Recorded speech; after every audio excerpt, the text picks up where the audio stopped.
Olá, pessoal. Bom dia.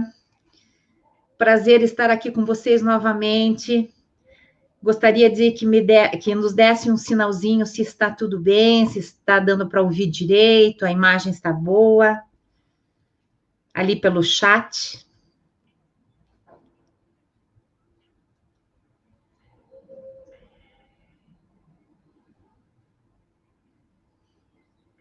Olha, um bom dia dos Estados Unidos, a Solange Caras. Que legal. Bom dia, sinal que está indo bem aí já, né? Ótimo. Que legal. Maravilha. Então, gostaria de dar as boas-vindas para todos vocês que estão aí mais uma vez conosco, as pessoas que estão vindo também pela primeira vez, dizer que é uma satisfação estarmos aí com vocês, podendo trazer informação, oportunizar troca de experiências, isso para a gente é gratificante. Eu sou, para quem não me conhece, eu sou Elizabeth Piovesan, sou diretora-presidente do Instituto Alzheimer Brasil.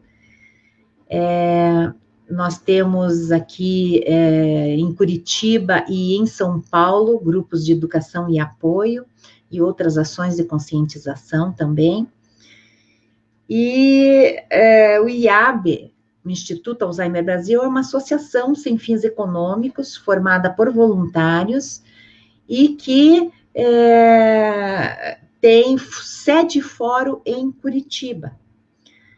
Como eu falei já, nós temos aqui e uma regional em São Paulo também. Estamos aqui, então, para mais uma transmissão ao vivo pelo Facebook. Hoje é a nossa 7ª live. E eu estou aqui na telinha com vocês me veem, mas nós temos uma equipe por trás, né, trabalhando e cuidando para que tudo corra bem com vocês. Então, hoje, aqui, o pessoal de Curitiba está aí para atender vocês, a Ticiana Novaes, a Heloísa Padilha, a Genita Reginato e a Maria do Rosário Armstrong. Então, qualquer coisa, elas estão cuidando ali do chat. E aqui eu tenho o Vitor Fonseca comigo também, na parte técnica. Eu gostaria, antes de começar, até que as pessoas vão chegando e vão nos localizando aí, eu queria conversar com vocês que nós temos aí outras plataformas também. Nós temos aí, além do Facebook, né? Nós temos também o Instagram, nós temos lá uma página, então, por favor, nos sigam lá no Instagram. Temos um canal no YouTube, ele é novo ainda, mas as nossas lives, elas são salvas lá também, para quem, por um acaso, não consiga estar aqui conosco hoje, ela pode assistir depois por lá. Mas o legal é estar aqui junto conosco, né? Poder participar ativamente ali, esse é muito, muito melhor, tá? Então, nós temos também diversas ações educativas, temos a videoconferência pelo Zoom, que este ano nós já encerramos, né? Há umas 2 semanas atrás. Nós vamos dar uma paradinha, esta é a nossa última live do ano. A gente vai dar uma paradinha para dar uma descansada até, em fevereiro a gente retorna, mas só para avisar que a nossa linha de apoio, ela continua ativa, tá? Ininterruptamente. Então, caso precisem de algum aconselhamento, esclarecer alguma dúvida, vocês podem conversar conosco por uma das linhas dos celulares. Temos 2, uma de São Paulo e uma de Curitiba, que serve para qualquer, que é pelo WhatsApp. Ali a gente conversa pelo áudio ou pela escrevendo ali, ou até mesmo pelo telefone, tá bom? Nós temos, assim, um horário, né? Nós vamos começar, já estamos começando, vamos aí até no máximo meio-dia. Temos o chat ali do lado, que é para comentários, perguntas. E se estiverem gostando, curtam bastante. Isso é bom para a gente também, tá? Muitos likes, muitos likes. Então, esse não é um espaço ali, o chat, não é um espaço para indicação de produtos, de profissionais, de remédios, não se comenta isso numa rede social, assim, né? Algo tão público, sendo que são coisas assim que devem ser tão particularizadas, tão individuais. Então, eu peço que, por favor, façam ali, deixem o seu recadinho para a gente, depois, de tarde, é uma delícia chegar ali e olhar, ver quem veio, quem não veio, mas quem está ali marcando, né, dando o seu recado, a gente sabe que esteve presente, tá bom? E daí, nós vamos fazer, então, a primeira parte, tá? Eu vou bater um papo com a profissional de hoje, e depois nós vamos abrir, como sempre, para as perguntas que vocês fizerem ali no chat, tá bom? Então, nosso bate-papo ele deve durar aí de 30 a 40 minutos, e nós vamos abordar o tema Alzheimer, soluções práticas e acessíveis para criar um ambiente confortável, estimulante e seguro para quem vivencia a doença de Alzheimer no dia a dia. Tem tudo a ver, não?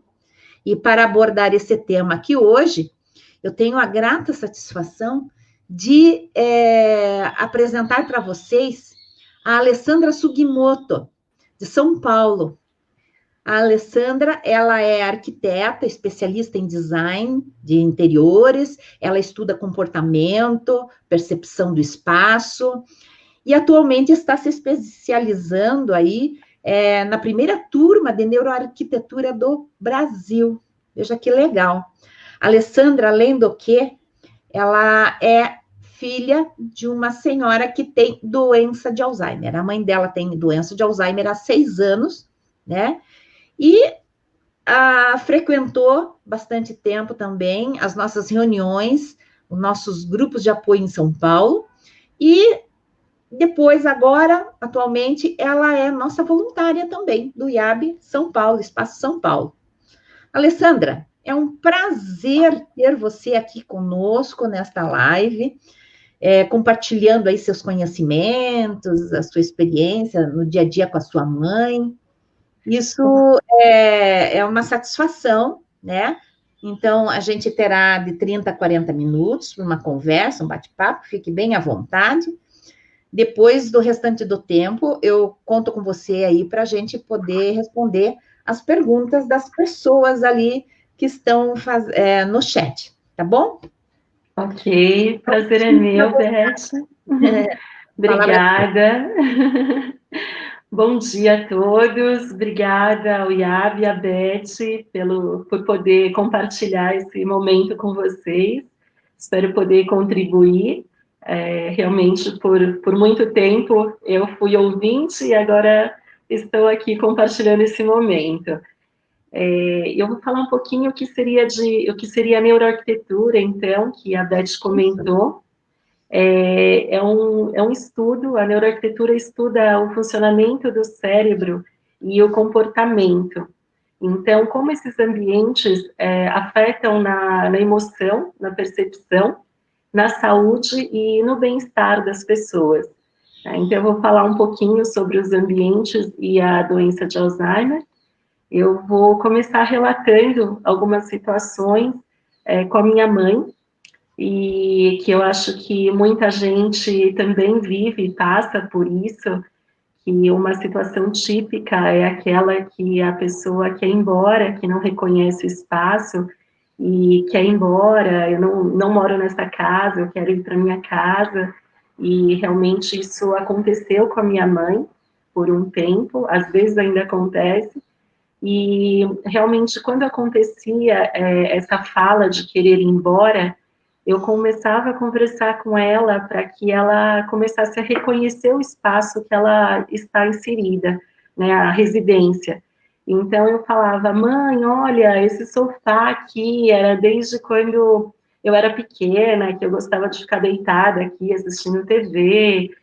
Olha, esse quadro que você pintou quando eu era pequena também, ou esse objeto que a gente ganhou da tia ou de um outro parente e tal.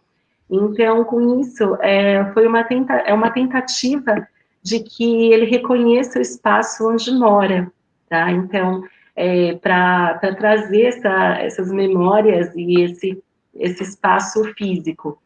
Então, seria bem importante, se for possível, a gente sempre recomenda que não se mude de residência, se for possível, mas às vezes a gente sabe que é preciso, às vezes, ir para a casa de um filho ou de uma outra pessoa. Então, nesse caso, se for possível, levar alguns móveis ou objetos dessa pessoa para que ela identifique o local como dela, para que tenha essa memória espacial, afetiva, essa percepção do espaço, né, que ela vive e criar uma identidade ali para aquela pessoa bem importante, esse sentido de pertencimento àquele local.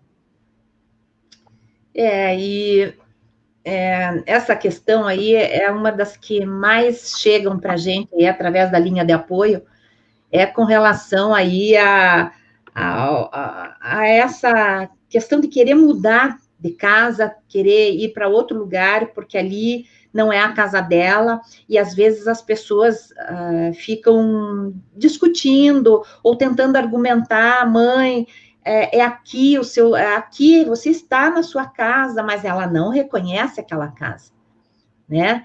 E essa dica que você deu aí, Alessandra, eu achei ótima, de você começar a observar os objetos ali da casa que você conhece, sabe que ela teve vínculo, que ela tem, né, ainda alguma lembrança preservada, e você começa a falar essa daqui, isso daqui, aquilo ali.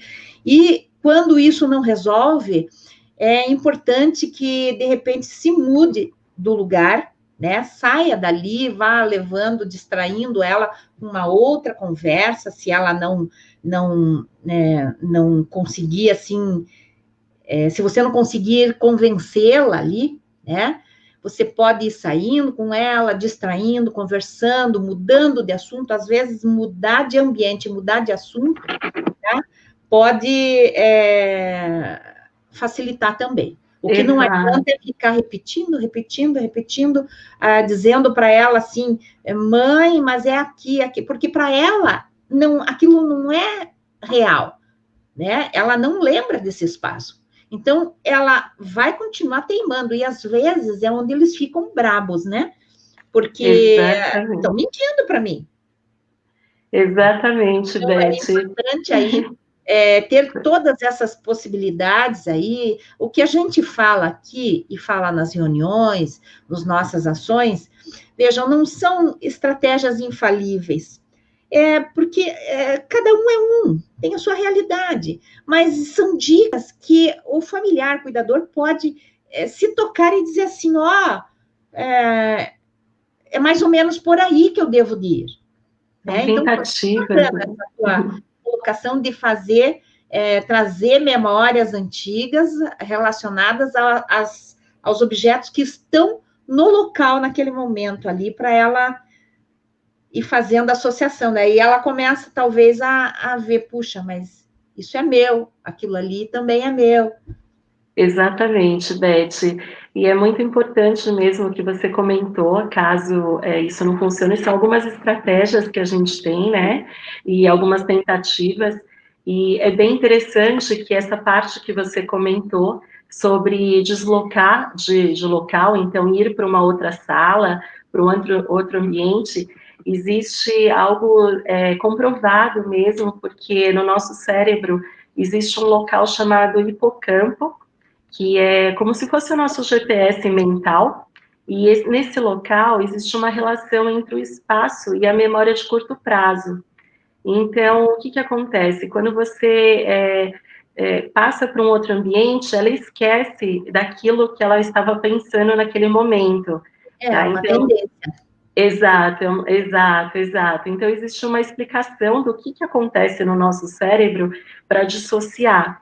Eu vou dar um exemplo rápido que o nosso professor Lori Kriesel, ele sempre comenta que acontece conosco. Então, por exemplo, a gente está na sala e eu falo, eu vou buscar uma caneta que está no quarto. Quando você chega no quarto, você fala, nossa, o que era mesmo que eu vim buscar aqui?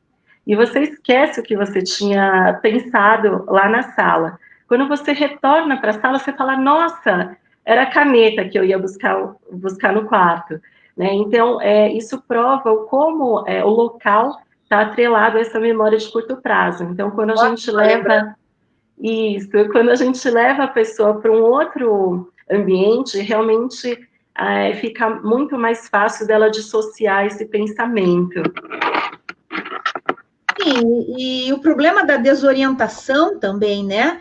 Que eles, já em fase mais inicial, eles podem ter também, de não encontrarem as coisas na sua casa, né? De já ficar em dúvida, puxa, mas o banheiro, ou pelo menos ela sente a necessidade e ela não sabe para onde ir.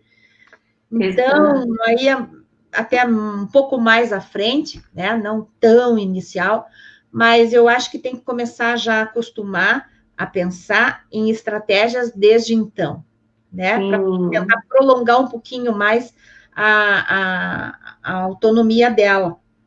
Exato. A gente costuma dizer que, por exemplo, existem casas que são fáceis de usar. Então, você chega no ambiente, intuitivamente você já sabe onde deve ser o toalete, aonde deve ser a cozinha, porque o espaço diz isso para você de uma forma intuitiva, né? A distribuição desse espaço.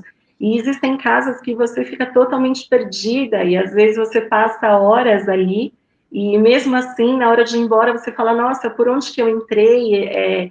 Né? Então, existe essa questão que a arquitetura pode contribuir nesse sentido, para que os nossos familiares não fiquem perdidos na casa, né?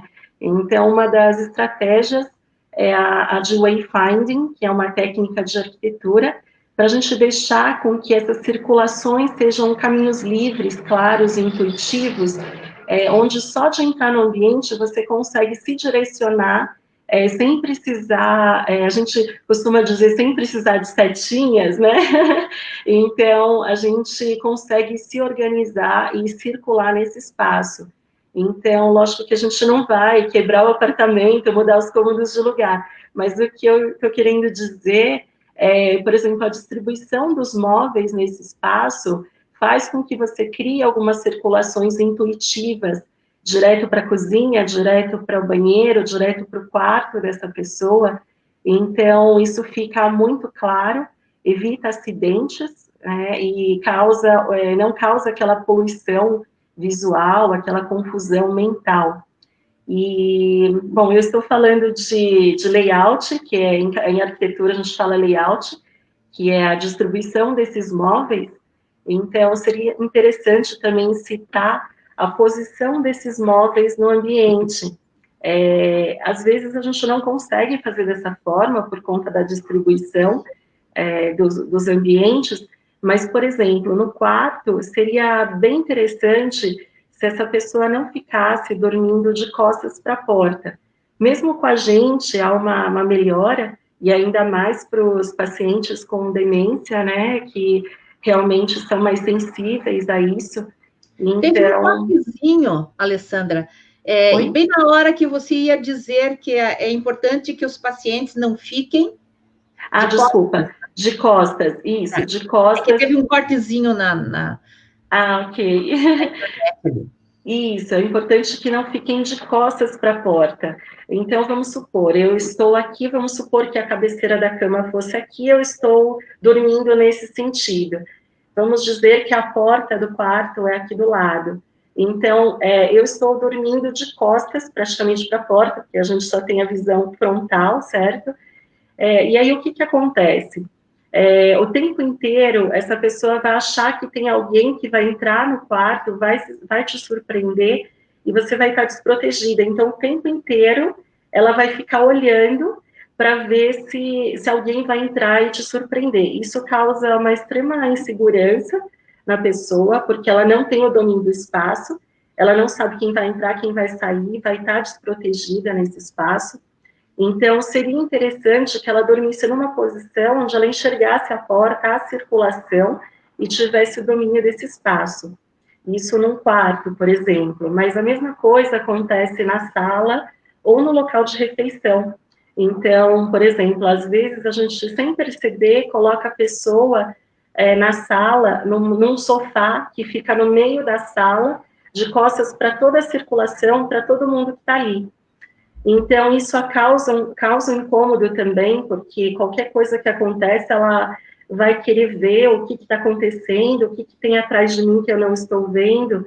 Então, isso acontece lá na sala, que causa esse desconforto também, e também no local de refeição, que é um momento tão importante, que às vezes a gente tem dificuldade em que as pessoas se alimentem, que era um local que ela precisaria estar tranquila, e às vezes, pelo fato delas não estar numa posição adequada, às vezes ela já vai se sentir mal, e isso vai acarretar um comportamento ruim, tá? Então, é algo para contribuir, né? Não seria só esse elemento, mas é algo para contribuir. Isso coincide com as orientações que geralmente a gente dá nas reuniões a respeito de você não vir por trás da pessoa. Vir e já ir abraçando ou falando que ela já é uma pessoa que já tem um déficit aí de percepção, já pode ter alguma dificuldade visual, com a visão, uma diminuição da visão, ela já pode ter uma diminuição da audição, né? Então, é muito importante que a pessoa dê a volta e, quando for falar, fale de frente para ela, olhando nos olhos dela, para que ela veja, antes de tocar. Você pode beijar, abraçar, é bom, é maravilhoso, mas eles precisam, eles gostam, mas você faça isso pela frente. Porque se você fizer por trás, você corre o risco dela automaticamente se defender e acabar dando um tapa, ou caindo até da onde ela está sentada, ou ficar irritada, braba com você, e daí você não vai entender, eu vim aqui, abracei ela, ela ficou zangada comigo, mas não é. Tem certas coisas que são importantes notar, tá? Falar com ele pela frente, devagar, com frases mais simples, mais fáceis de entender, pausadamente, não assim como eu estou falando rapidinho com você, né? Isso para eles já complica, fica difícil deles acompanharem o que você está falando. Então, você acaba criando um hábito de agir assim. E isso vai ser muito bom dali para frente, sempre, porque facilita a comunicação, né? Com certeza, Beth. E você comentou realmente desse déficit de alguns órgãos, né, dos sentidos. Eu vou falar um pouquinho sobre os órgãos do sentido. Um dos primeiros que eu vou comentar é sobre a visão, que é o nosso órgão mais desenvolvido, né, aí por uma questão de necessidade da nossa evolução humana. Então, foi o órgão mais aperfeiçoado. Então, deixar esses ambientes organizados e, como eu comentei, toda essa questão de circulação, de distribuição dos móveis e tudo mais, mas não só isso, de manter os espaços organizados e claros e com pouca informação, não estou dizendo que é nenhuma, porque eles também precisam de estímulos, mas, por exemplo, algo que eles usam no dia a dia, que fique claro ali do lado, que não seja aquela confusão, que seja bem acessível, né? Então, isso é bem bacana para a parte da visão, que eles já têm um déficit. Em se tratando disso, a gente também tem ambientes em que todo o ambiente, às vezes, é de uma cor só. Então, às vezes, a parede é branca, o piso é branco, o sofá é um beijinho muito claro. Então, às vezes, as cores naquele ambiente são todas muito iguais. E para o idoso, para a pessoa que tem demência, já com déficit de visão, isso pode ser um acidente, né? Pode causar um acidente. Então, é bem importante que tivesse contrastes de cores. Eu não estou dizendo que é para a gente colocar uma parede vermelha, outra azul, mas que tivesse um contraste, por exemplo, um piso de madeira, a parede é clarinha, o móvel que contraste com essas tonalidades, para que realmente, de repente, ele pode esbarrar no móvel, na circulação, porque ele confunde o que é parede, o que é aquele móvel. Então, isso é algo bem significativo. E vou falar um pouco de todos os sentidos, então. Vou falar um pouquinho da audição. A audição, eu acho que também é importante, né, Beth?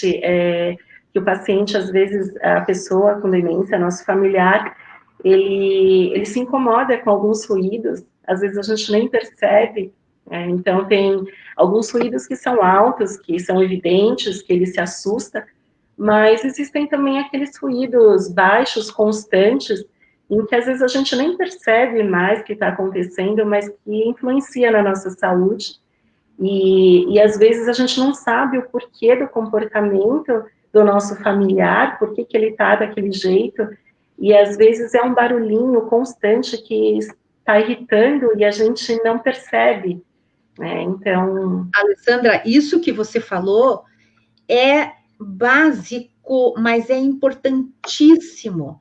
Por quê?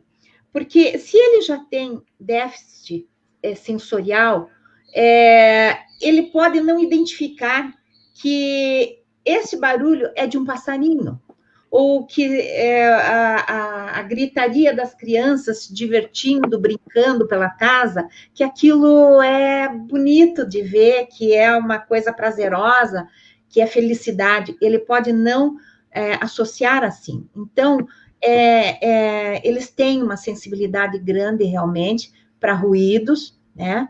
Para barulho, muita informação, muita conversa junto na mesa, muita conversa, gente falando uma coisa, barulho atrás, conversa, daí o cuidador falando com ele, aquela montoeira de informação ali na frente, né? Isso tudo para quem tem déficit cognitivo é muita coisa. Né?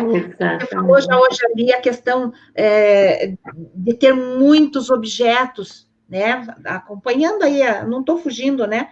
Dos objetos ali, tudo isso é informação para ele, e eles não conseguem concentrar em vários pontos. A mesma coisa na audição, várias informações, vários barulhos, ele fica confuso e agitado.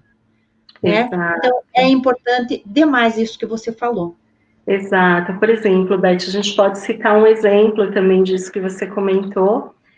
Às vezes a gente tem um piso laminado em casa, e se a gente tiver um pet, por exemplo, um cachorrinho, e ele anda naquele piso e arranha o piso, às vezes a gente não percebe, mas para essa pessoa vai ser um incômodo enorme, porque às vezes ele realmente não sabe identificar de onde está vindo aquele barulho, né? Essa ligação de que não é o cachorrinho que está fazendo aquele barulho, às vezes o assusta. Então, a gente também tem que tomar cuidado, evitar alguns materiais, né? Se for possível, para realmente amenizar esses ruídos. E de preferência cortar a unha do pet, né? Também. Cortadinha, diminui bastante. Isso só quem já teve um cachorrinho sabe disso. Também, exato. E eu acho que da parte positiva a gente pode falar da música, né, Beth? Que é tão comprovado, né? Que realmente faz um bem enorme para a saúde, para a parte da memória. A gente tem o projeto Canta Canta IAB, que eu acho que a Beth pode falar um pouquinho, que a minha mãe tem cantado com a gente vê como ativa a memória e o comportamento. Eu acho que é mais com você, Beth, para falar sobre o Canta Canta, que é o máximo. Eu acho que eu vou falar mesmo. Vou aproveitar aqui. Nós temos aqui faz aqui um mês e meio atrás, mais ou menos, nós estávamos assim há tempo já preocupados e querendo fazer alguma coisa que aliviasse um pouco o estresse, né? Que divertisse os familiares, os cuidadores familiares, que aliviasse o estresse, divertisse, que promovesse socialização. Isso tudo ajuda bastante no dia a dia. E aí nós criamos o Canta Canta IAB, que é nós abrimos um grupo no WhatsApp, e ali as pessoas vão se divertir, vão se conhecer, vão se fortalecer, e vão cantar e vão publicar nesse grupo, né? É muito divertido, porque assim, o que a gente não se incomoda é em desafinar, em cantar um pouco fora do ritmo. Gente, isso vem com o treino, de tanto a gente fazer, olha, de tanto a gente treinar o vídeo, treinar, aprender músicas. Veja, para esse processo, você tem que... É um processo, realmente, né? Você tem que ouvir muitas músicas para poder ensaiar, escolher uma e ensaiar. Você vai aprender a letra, você vai aprender o ritmo. Para isso, é bom quando vocês ficam um pouco mais de tempo fazendo isso. Porque você vai ouvir muita música, aquela música você vai internalizar mais. Você pode fazer isso sozinha, você pode tocar, às vezes tem um instrumento lá jogado num canto, quantos anos, né? E você não tem tempo, ou às vezes não tem muito ânimo, não sabe por que vai ficar fazendo isso agora. Não, a pessoa que tem doença de Alzheimer, ela vai se beneficiar muito. Primeiro, porque você vai estimulá-la a cantar também. E é emocionante quando está ali o cuidador familiar e a pessoa que tem a doença de Alzheimer cantando juntas. E mandam para um grupo que tem tudo a ver, um grupo que compreende bem, porque vive isso no dia a dia, então valoriza, né? Por isso que a gente só coloca ali familiares, cuidadores, ou então voluntários, né? Dos 3 grupos, na verdade, que nós temos de voluntários, né? E dá uma coisa assim, um efeito muito legal. Foi um sucesso, em 3 dias já tinha 60 e poucas pessoas lá. Eu também estou cantando, meu Deus do céu. Mas a gente já percebe, esta menina aqui, gente, ela foi a primeira a estrear. E como vocês veem, ela é tímida, ela, a irmã dela, elas são tímidas. Quando a primeira vez ela estreou cantando e dançando samba. Olha, foi muito divertido, muito legal. E ela, assim, está se soltando, a irmã se soltando, a mãe cantando, e outras ali também, que aos pouquinhos estão começando. Gente, é uma delícia. É muito gostoso mesmo. Nós temos que fazer agora nessas férias, né? Com certeza, Beth. Obrigada. Então, vou continuar falando um pouquinho mais dos outros sentidos também. Então, a gente pode falar aí do tato também, né, desse outro órgão, que às vezes é ativado através de outros sentidos, então, por exemplo, pela visão. Às vezes a gente tem uma textura em pisos, em paredes, se for muito texturizado, às vezes pode causar um certo desconforto naquela pessoa, mesmo que ela não toque a parede, mas pela própria visão, ela acaba sentindo uma repugnância daquilo, algo nesse sentido. Então é importante a gente entender o excesso de estampas também, às vezes papel de parede muito desenhado. É lógico que a gente tem situações, né? A gente tem as particularidades, então, vamos supor que é algo que essa pessoa sempre teve na casa, então, sim, continue, porque aí ela realmente vai conseguir se identificar e reconhecer o espaço, mas quando não tiver alguma dessas questões, dessas particularidades, é interessante a gente observar se tem algo que realmente talvez a incomode. Então, a gente pode falar, por exemplo, de superfícies, como a mesa, por exemplo, uma mesa de madeira, ela tem uma superfície mais quentinha, né, mais agradável, Então, vamos supor, esse nosso familiar vai se alimentar, então ele senta, coloca os braços na mesa, ok, é uma superfície Cortou de quente. novo, é mesa de madeira, né? Você está Mesa falando. de madeira, isso. Puxa, desculpa. Não, é coisa da internet. É, é uma mesa de madeira. Vamos supor que vocês tenham uma mesa de vidro, às vezes acontece isso. No inverno, por exemplo, essa pessoa pode sentar e, ao colocar os braços em cima da mesa, ela pode sentir aquele gelado do vidro. Então, é algo que às vezes a gente não repara, mas aí, se for uma mesa de vidro, colocar uma toalha, né, para que diminua essa sensação. Então, isso é importante porque isso vai acarretar um comportamento na hora da refeição que a gente pode evitar. Podemos falar do olfato também. Eu comentei que a visão é o órgão mais desenvolvido, porém o olfato é o local, é o único órgão que liga diretamente ao armazenamento da memória. Então, o que, que acontece? Isso como a gente não desenvolveu muito o olfato, então é comum a gente não dar muita importância para o olfato, né? Mas é um órgão muito importante porque quando a gente sente o cheiro de algo, imediatamente a gente lembra de uma situação, de uma pessoa, de algo na sua vida. Então, isso acontece porque existe também uma explicação, porque no nosso cérebro existe uma região chamada tálamo, e o olfato é o único órgão do sentido que não passa pelo tálamo. Ele vai direto para o local de armazenamento da memória. Então, a memória é imediata. Então, eu vou dar um exemplo aqui, por exemplo, o cheiro de um bolo que lembre o cheiro do bolo da casa da sua avó, né? Então, quando você sente aquele cheirinho do bolo, imediatamente você lembra da casa da sua avó, de como ela estava na cozinha fazendo o bolo e de toda aquela cena.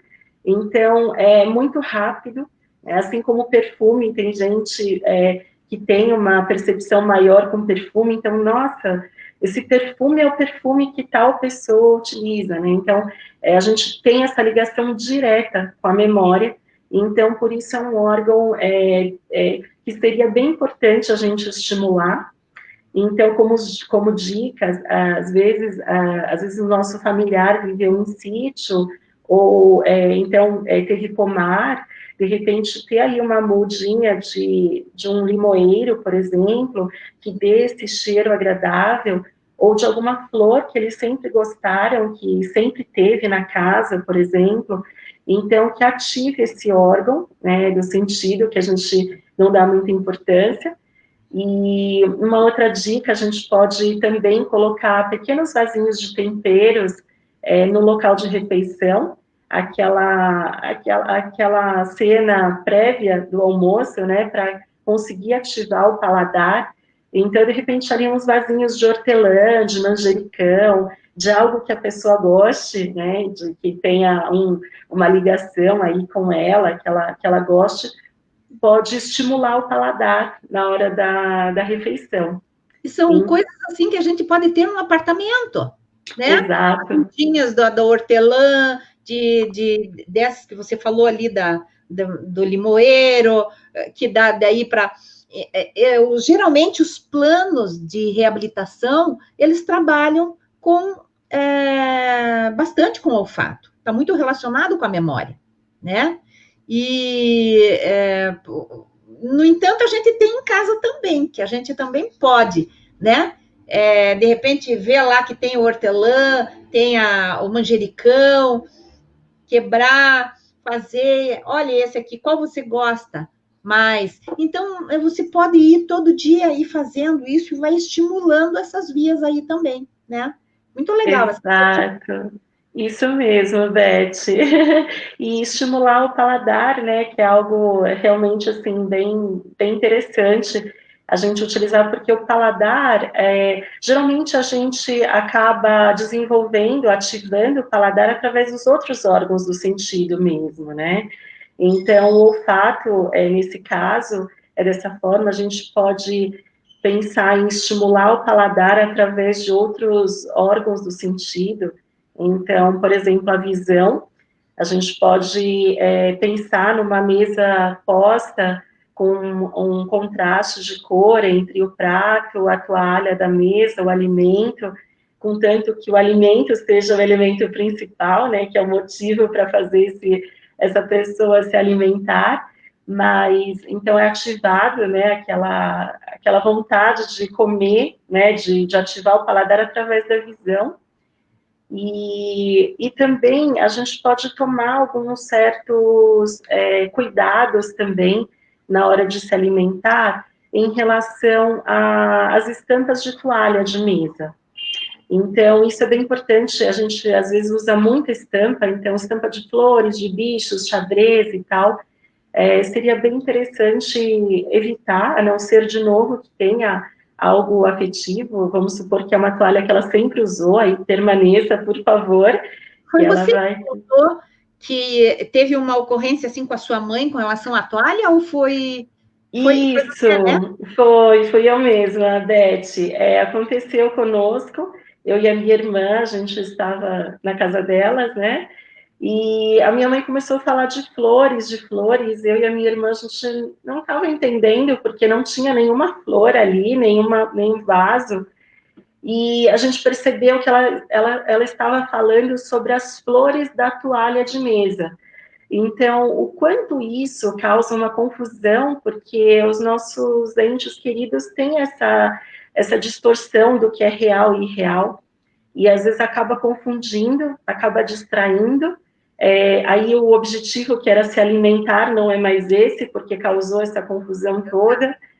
Então, se a gente puder evitar, né, desde que não tenha aí um elo afetivo em relação a essa toalha de mesa, mas é interessante porque a gente pode também ajudar no comportamento. Isso aí. Tem mais alguma coisinha assim a respeito dos sentidos aí para você falar? Então, eu acho que dos sentidos não, mas de repente a gente podia... Você comentou sobre as plantas. Eu queria assim que você falasse um pouquinho mais, né? Se tem alguma coisa a ver, se os estudos corroboram com a questão aí de você ter planta em casa. Isso muda o ambiente, muda o bem-estar da pessoa? Comente alguma coisa assim, por favor, Alessandra. Nossa, com certeza, Beth. Eu estou vendo que você tem uma planta aí também. Do lado, eu tenho uma aqui. Sim, é muito importante. É outro estudo que existe, que chama biofilia. Biofilia significa amor à vida, que é realmente esse contato com a natureza, né? Então, qual a importância dessas plantas dentro de casa, né? Então, o quanto é importante essa natureza, esse contato com a natureza. A gente pode falar aí um pouco da história da evolução da humanidade.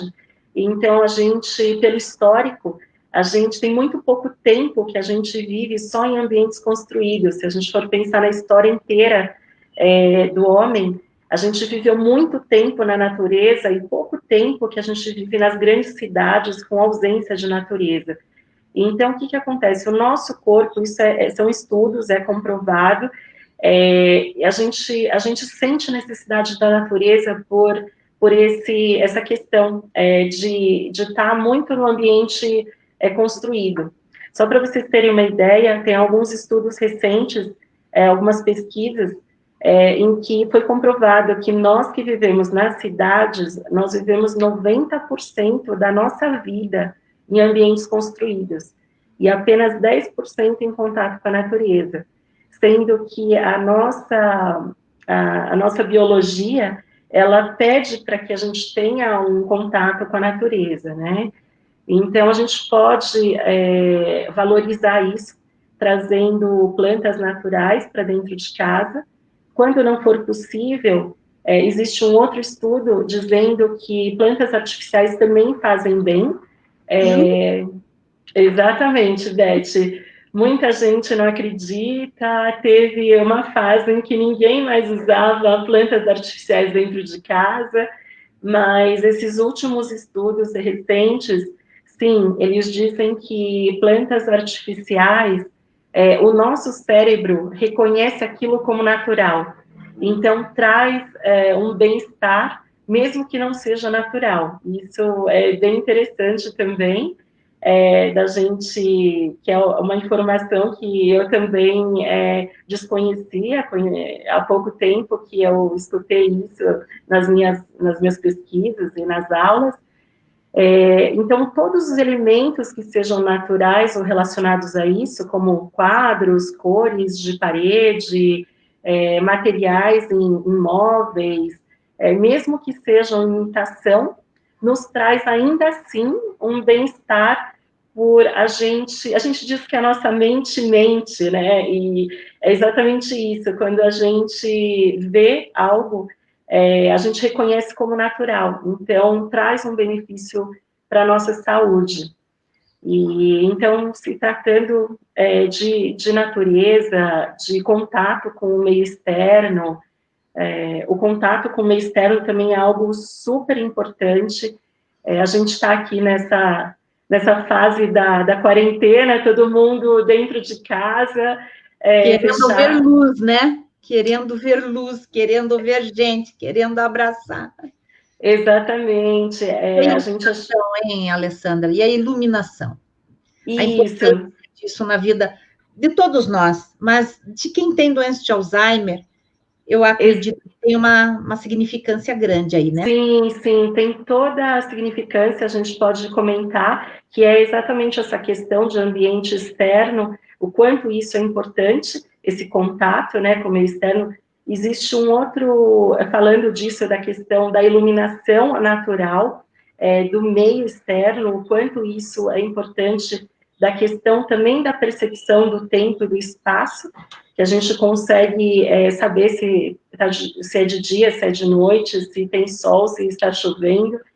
E essa questão da iluminação também natural, atrelado a esses outros fatores, existe um estudo que foi comprovado também, agora que é bem interessante eu citar, que são dos quartos de hospitais, que os quartos de hospitais, foi feita uma pesquisa, e em que alguns quartos tinham vista para a parte externa e alguns quartos não tinham vista para a parte externa.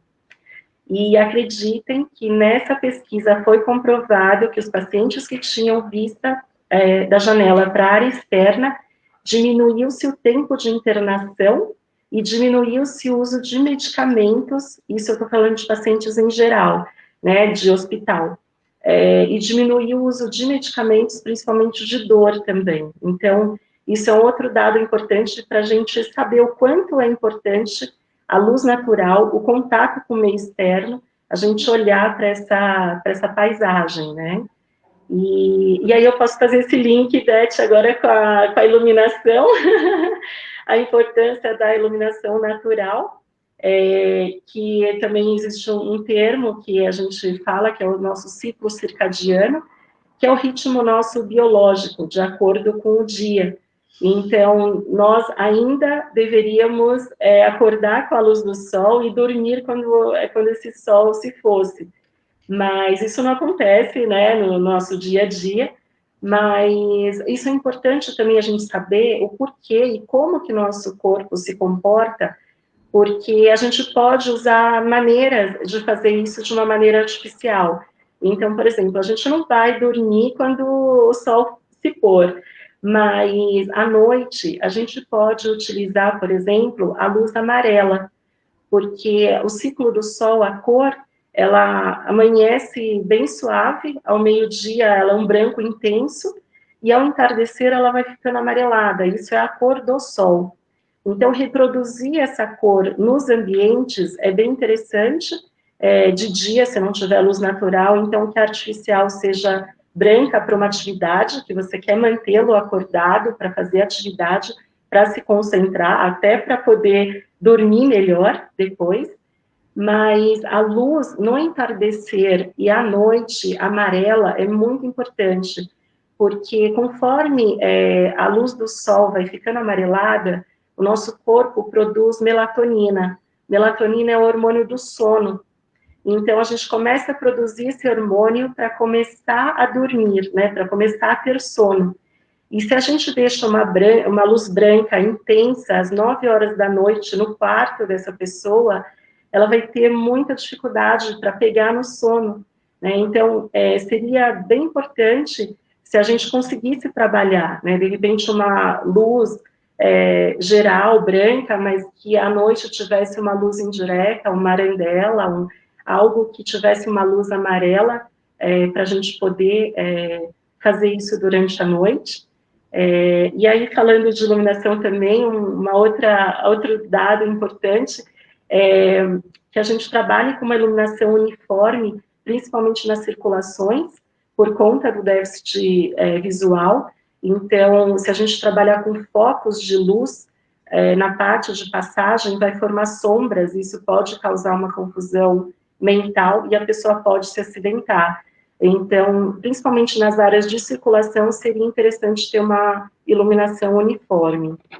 Eu acho que era um pouquinho, eu fiz um resumo da parte de iluminação, Beth. A gente não quer e que ele não pode se confundir e acabar caindo, né? Ou porque não vê alguma, né? Não vê que tem ou algum degrau, alguma coisa, porque às vezes é difícil de tirar isso, né? Da casa. Morou a vida toda ali, então é complicado. Mas a iluminação é um facilitador aí, né, de que ele vai e volte sem quedas, né? Com certeza, Beth.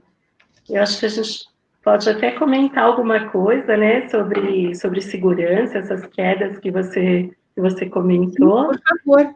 Eu acho que a gente legal pode você falar alguma coisa disso, porque justamente essa é a preocupação grande com pessoas idosas de uma maneira geral, porque quando eles caem, a recuperação é bem mais lenta e às vezes propicia outras quedas, sabe? Quando você cai uma vez, a chance de você cair de novo é muito maior, é 3 vezes mais.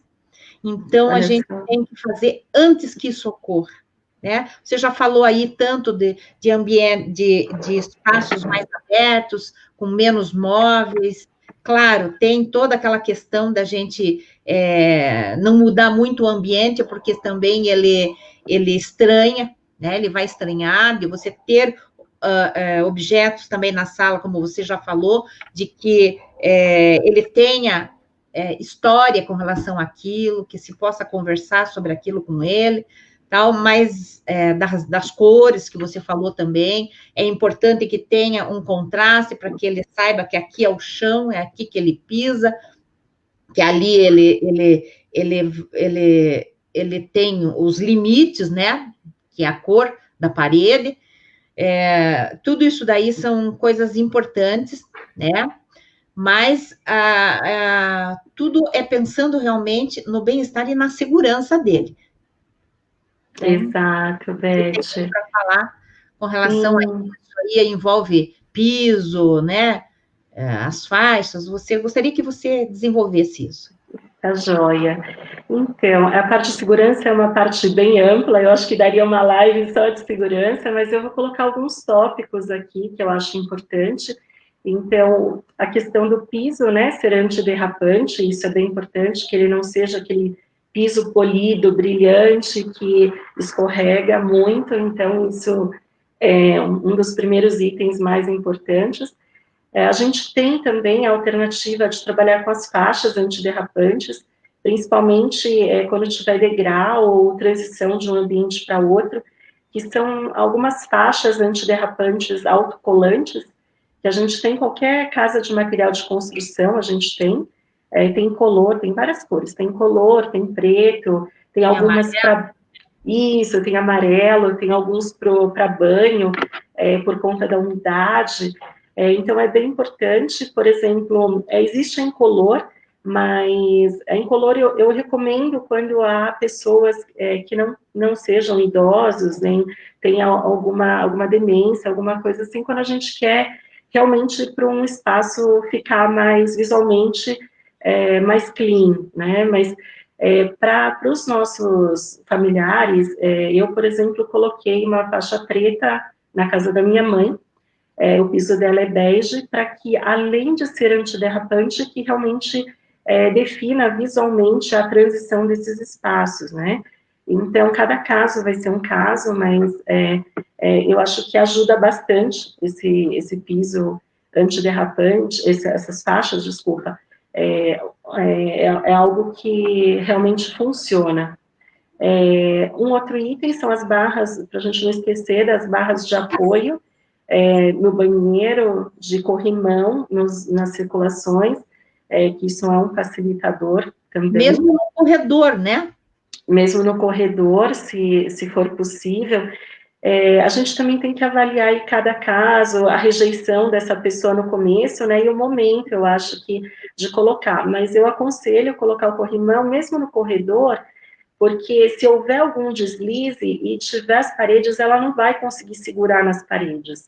Ela vai ter que, na hora que tiver um corrimão, ela vai se apoiar, mesmo que essa pessoa não precise de corrimão. Por exemplo, minha mãe não usa, não precisaria de corrimão, né, teoricamente, ela não precisa desse apoio ainda. Mas numa hora de queda, é ali que ela vai se segurar, né, então é algo bem importante. Eu falo que a acessibilidade é um facilitador, né, Beth? Porque para a gente também, né, a gente é algo, uma rampa, um corrimão, sempre vai auxiliar. Então, ainda mais para as pessoas com demência. Então, acho que é algo significativo. E eu posso citar mais um item que às vezes não é muito falado, mas da rede de proteção nas janelas de apartamentos, por exemplo, a gente utiliza bastante para crianças, né? Mas pacientes que têm demência, às vezes, seria interessante utilizar por uma questão de segurança. Para crianças, para gatinhos, pezinhos, por que não fazer para eles, né? Exato. Porque na hora de agitação, na hora que ele fica brabo, na hora que ele quer voltar para casa, na hora de caminhar errante, né? Que vai para lá e para cá sem um rumo certo, você também fica um pouco mais sossegado, porque sabe que os objetos assim mais perigosos, ou seja, assim, fáceis dele arremessar, pesados, que machuquem, que ele se machuque ou machuque alguém, já devem ter sido retirados dali, né? Exato. Para que não ocorra realmente nenhuma coisa assim, nenhum acidente. E essa questão que você falou ali, só voltando um pouquinho, você estava falando... Pode falar. Eu não quis se atrapalhar. Imagina. Então, para os comportamentos deles, pessoas com doença de Alzheimer, elas têm delírios, alucinações, então o piso e a iluminação são também muito importantes, porque luz que brilha e piso que brilhe não é bom, porque eles começam a ver coisas ali que não são reais, pode estimular até, né, já faz parte aí dos sintomas da doença. Mas se você tem um ambiente que proporcione, que estimule mais essa questão, então pode ser mais uma dificuldade aí para vocês e para eles, né? E ficar vendo coisas que não tem ali, enfim. Eu acho que o ambiente é super importante, por isso que a gente já eu tenho conversado com ela desde agosto, né, que nós estamos conversando e marcamos essa live, porque a importância, as pessoas às vezes não veem tanta importância, mas o ambiente diz muito também, sabe? Pode dar conforto realmente, e a gente não fala do luxo, não tá aqui, você não veio falar sobre decoração, sobre coisas assim que são muito difíceis até de adquirir, como outras tecnologias, né? Que é importante saber, conhecer, mas no dia a dia da grande maioria das pessoas são pequenas adaptações que elas podem fazer ali e que pode já dar uma boa aliviada, ela só precisa saber, né? Com certeza, Pode Beth. interferir, sim. Com certeza, Beth. Eu gostaria de deixar, então, só mais uma mensagem final, que de tudo isso, lógico que depois tem as perguntas, mas só para complementar essa parte, em que eu acredito que de tudo isso que eu falei, né, dos ambientes, de alterar alguma parte física da casa, mas é importante a gente nunca se esquecer que essas mudanças, a gente tem que lembrar muito da história da pessoa, dos gostos, dos costumes, da cultura que ela tem, dessa individualidade, das lembranças e dessa memória afetiva que ela tem com o espaço. Então, sempre vai ser muito particular. Então, vale a gente analisar cada caso para realmente trazer um conforto para aquela pessoa, né? Então, é um exercício de buscar as referências dessa pessoa, dos ambientes que ela vive, para trazer um melhor conforto e comportamento para essas pessoas. E algo que eu queria falar para vocês é a diferença de espaço e lugar. O espaço, ele pode ser qualquer ambiente. O lugar é quando nós damos significado a esse espaço comum. Então, eu gostaria de deixar essa mensagem para vocês, que nós consigamos transformar esses espaços comuns dos nossos familiares, desses entes queridos com doença de Alzheimer, que a gente consiga transformar esses espaços em lugar, em um local onde tenha laços afetivos, onde tenha memórias e onde tenha a história dessa pessoa. É isso que eu queria deixar de mensagem para vocês. Que lindo. Obrigada, Beth. É isso mesmo, Alessandra. A gente que agradece aí a tua disponibilidade, né, de preparar aí a tua fala e pesquisar mais ainda em cima dessa questão aí de doença de Alzheimer. Você já vive isso na prática, já está desenvolvendo aí na pós que você está terminando, né? Mas agradeço muito a tua atenção aí de ter vindo aqui. Você sempre com essa doçura, né? Muito obrigada, viu? Eu que agradeço, Beth. É um prazer estar aqui contribuindo, né? Eu, como sou filha de uma pessoa com Alzheimer, então é um pouquinho que a gente pode compartilhar para que todos melhorem, né? Esse convívio com os nossos familiares. Eu que agradeço. Eu digo assim, você tem na veia a causa, né? Sim. Então, eu vou pedir agora pro Vitinho, Vitinho, eu chamo ele de Vitinho, chamo aqui também, o Vitor, para ele colocar aqui as perguntas das pessoas que acompanharam a gente até agora, e esse vai ser um momento bem rico também, né? Não saiam daí, porque por aí a gente abre um pouco mais também, vão ter perguntas relacionadas aí à fala da Alessandra, né? Mas pode ter também outras perguntas relacionadas aí a comportamento e outras questões sobre a doença. Então, eu gostaria aí de ver, olha, a Cristina Fernandes, nossa velha conhecida, toalha vermelha é prejudicial na mesa na hora da refeição? Alessandra, vai que é tua. Vamos lá. Então, eu sempre friso que realmente assim vai depender de cada pessoa. O vermelho, de uma forma geral, se a gente for trabalhar aí a psicologia das cores, né? Vermelho geralmente é uma cor agressiva, né? Uma cor que realmente estimula muito, causa irritação. Mas isso eu falo de uma maneira de um contexto geral. Então, quem estuda a psicologia das cores, a gente diz o seguinte: existem a probabilidade disso realmente irritar ou não ser algo bom, mas vai novamente da particularidade de cada pessoa. Tem pessoas que adoram o vermelho e ela vai se sentir super feliz de ter uma toalha vermelha.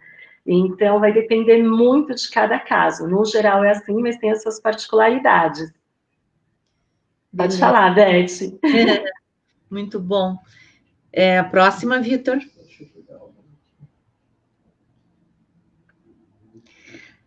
A Cláudia Abe, nossa velha conhecida. Ela cantou ontem lá no grupo, ainda não pude comentar, mas hoje de tarde eu vou lá. Então, ela diz assim: às vezes coloco meu pai sentado numa cadeira, posicionada em frente ao jardim, e simplesmente falo para ele: agora vamos apenas contemplar o jardim. Oi. Nossa, Cláudia, isso é um bem enorme que você faz para ele, esse contato com a natureza, apreciar. Só o fato de olhar o céu, né? Às vezes a gente mora em apartamento também e não tem esse olhar exatamente para um jardim, mas só de você olhar o céu, olhar, sabe, as nuvens, esse olhar à distância, esse contato com a parte externa. E você que tem esse privilégio de ter um jardim e colocar o seu pai, com certeza é magnífico. Alessandra, essa dica aí que a Cláudia Abe deu, parece assim tão básica, tão, né? Mas é tão importante, e no dia a dia a gente acaba esquecendo, às vezes, na correria do dia a dia, né? Nas preocupações que a gente tem, acaba se esquecendo. E às vezes a distração não é somente na frente da televisão, né? Achei muito boa essa lembrança da Cláudia. Quantas vezes, né, Beth? Às vezes a gente passa o dia inteiro sem olhar pela janela, apreciar o céu, algo que é tão importante, né? E a gente às vezes esquece. Verdade. Ontem me deu uma vontade terrível. Eu estava aqui atolada assim no meio de papel, de computador, trabalhando e estava chovendo e chovendo assim bastantinho em Curitiba. E eu normalmente eu não gosto muito da chuva, mas nós estamos precisando tanto de chuva aqui porque estamos com racionamento, tudo. Me deu uma vontade, eu parei tudo e fui lá na janela olhar a chuva cair por uns minutinhos. Sabe que aquilo já me deu assim uma sensação diferente, né? Parece que eu disse, olha, a gente vê que existe vida também lá fora, né? Sim. E o quanto que é importante isso nesse momento para a gente. Não dá para deixar passar certas coisas, sabe, gente? A próxima pergunta, qual que é, Vitor? É um comentário. A Adri também conhecida da gente. Ó, gente que segue a gente, que gosta de estar junto. Adri Maviner. A minha mãe tem começado a ter medos à noite. De dia vejo que deixei janela e luzes acesas no quarto dela. Veja, tem uma questão, até a Alessandra comentou ali, nós chamamos de síndrome do crepúsculo. Né? Começa a escurecer, parece que eles se agitam mais. Isso parece que tem a ver com aquela questão do circadiano lá, Sim, do ciclo circadiano, isso. Pode ter a ver, pode ter também a ver com o estresse, que ela já teve um dia, já passou por um dia aí de atividades, de ter que tomar um banho, de ter que dar uma caminhada, ou ver televisão, ou ajudar alguma coisa na cozinha, né? E é importante que eles façam o que tiver que fazer ao longo do dia, que não seja de descanso, que não seja muito demorado, muito prolongado, que sejam pequenos descansos, porque senão à noite ela não vai querer dormir, porque na verdade está ali na frente da televisão e já você nem vê, mas ela já dá aquelas pequenas cochiladas o tempo todo, chega à noite e ela quer ficar acordada, quer fazer as coisas, e você precisa de dormir, né? Isso. Então, esses medos à noite, Adri, precisa ver se não tem a ver com a iluminação, com alguma sombra da janela, precisa ver espelho na casa, às vezes é preciso cobrir o espelho, né? Exato. Deixa a janela e as luzes acesas no quarto dela, a iluminação é importante, Veja aí a recomendação que a Alessandra já deu. Que mais, Alessandra? Isso, na questão de medo, há pessoas que têm medo, né? Às vezes traumas de infância, alguma coisa assim, que não conseguem realmente dormir com a luz totalmente apagada, que seria o ideal para um sono mais profundo. Mas quando é assim, a gente trabalha com alguma iluminação indireta. Então, uma dica, por exemplo, na cabeceira da cama, se vocês quiserem colocar uma fita de LED bem fraquinha, tem algumas que são bem fraquinhas, que ela vai jogar a iluminação para cima ou até embaixo, na parte onde você, da circulação, ou um abajur, ou algo, aquelas luminárias de tomada mesmo, que fique só uma iluminação indireta bem fraquinha, para que ela não fique no escuro totalmente, que ela possa ter medo, mas que também não prejudique tanto o sono. Não sei se é essa uma das colocações que você perguntou, mas seria algo que pudéssemos fazer, não sei. Adri, você precisa observar tudo, o barulho, o que que tipo, às vezes fica na frente de uma rua bastante movimentada, o quarto, se depois que ela vai deitar, né, ou quando ela está por ali, se não tem outros ruídos, assim, até do próprio cachorrinho com as unhinhas no chão, como já foi comentado, uma série de coisas você tem que observar, sabe?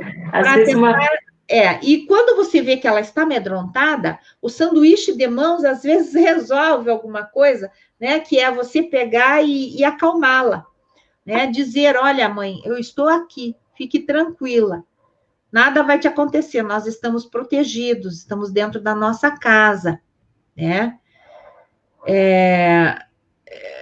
Se deixar a janela aberta, às vezes tem sombra, às vezes tem galhos de árvore na frente.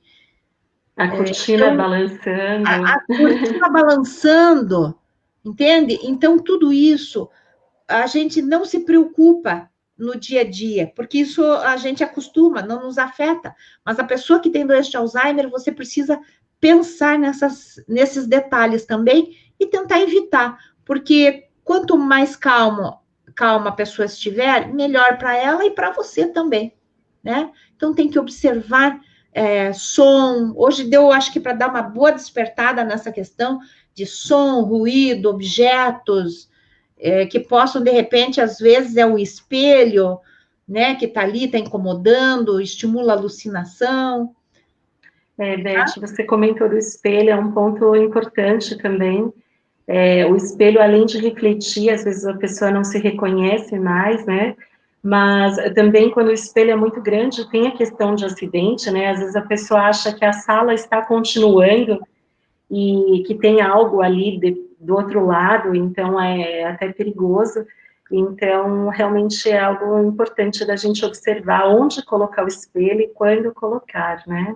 E lembre que quando acontece alguma coisa que a pessoa se bate, alguma coisa dentro do banheiro, alguma coisa assim, ela pode não estar lembrando de mais nada, mas memória que causa alguma emoção na pessoa, isso fica guardado por mais tempo. Então, tem que cuidar para que ela não leve esses sustos assim, para não ficar depois sempre lembrando daquilo, né? Próxima, Vitor. O Mauro Ota, oi, Mauro. Alessandra, bom dia. Ele não disse bom dia para mim, mas eu compreendi. Poderia falar alguma coisa sobre barramento de ambientes, como banheiro e corredores, escadas, etc.? Você até já falou alguma coisa, mas dá uma rápida comentada. Sim, com certeza. A gente tem a NBR 9050, né, que é a de acessibilidade, então algumas alturas, padrões que se estabelecida. Isso, eu vou dizer, na verdade, é para algo geral, isso quando é ambientes públicos. Para residência, a gente realmente precisa ver a estatura de cada pessoa para alterar essas alturas, conforme a estatura da pessoa. Mas é muito importante nos banheiros, a gente tem vários tipos, Então, a gente tem a barra horizontal de apoio, que geralmente a gente coloca a 75 centímetros, que é uma altura ideal para essa pessoa poder firmar, se apoiar. A gente pode colocar numa altura um pouco mais alta quando a pessoa não necessita tomar o banho sentada, e ela pode tomar o banho em pé, vai novamente depender da altura, mas em média seria a altura de um corrimão normal, que é de 92 centímetros de altura. E existe no banheiro também as barras na vertical. Essa barra na vertical, junto com a barra horizontal, faz com que, se a pessoa estiver tomando banho sentada, ela consiga se segurar na barra vertical para poder se levantar. Né? Então, são alguns tipos de barra que a gente tem. Essas medidas eu comentei que para residência é variável, isso a gente fala para um local público, hospitais, enfim, onde tem uma grande circulação. Escada sempre, corredores assim que possível, mas escada sempre dos dois lados. A altura ideal também seria aproximadamente de 92, aí a gente vai variar. E posso comentar também sobre guarda-corpo, né, que é diferente de corrimão. O corrimão é onde você segura, onde você se apoia mais ou menos uns 92 centímetros.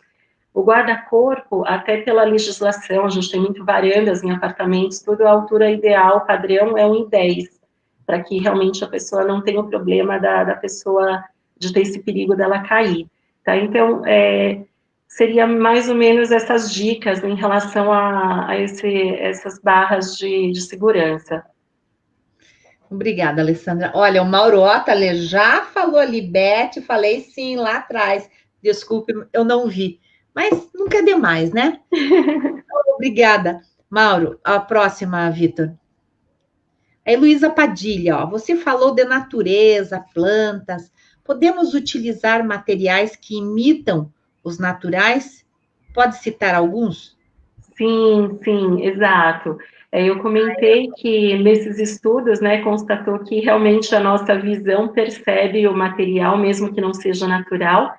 Então, a gente pode utilizar, por exemplo, os pisos de porcelanato ou pisos vinílicos que imitam a madeira, por exemplo, são alguns exemplos disso. Então, apesar deles não serem naturais, eu super recomendo os pisos de porcelanato de madeira, porque é muito fácil a limpeza, né? É mais fácil a limpeza do que um piso de madeira, e ele dá o mesmo efeito e conforto visual. Só para vocês terem uma ideia, mesmo nós,